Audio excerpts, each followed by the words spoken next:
for? Let me ask you a question. Would you vote for? Yeah. Why?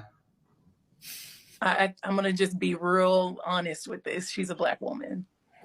Yeah. Because they skin folk, not Kim folk.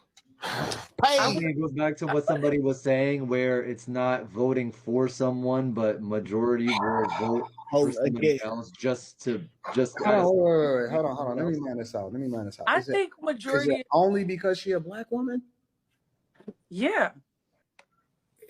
Do you not see how that's a bad idea?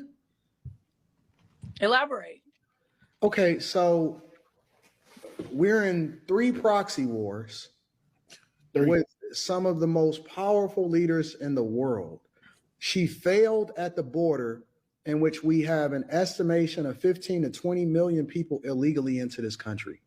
That is literally overtaking and bankrupting Chicago to the tune of over $400 million per year, and they are in a deficit. Oakland is going out of business. San Francisco, ditto. California, $65 billion deficit. New York, they're literally cutting trash, in which they are the rattiest, dirtiest city, and they've taken up resources as far as free healthcare, free hotels to the tune of $600 a day.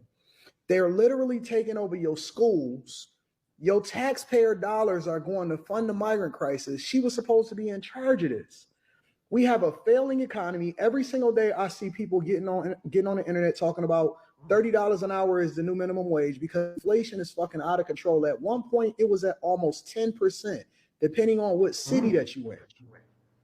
She has no policy, no record to stand on. One of the biggest things that she did in her career was lock up more Black men than ever before. But we sitting here and vote her in office on identity politics. The very person that she was under as far as the president of the United States of America, she called him racist during a debate, which shows you how fake she is.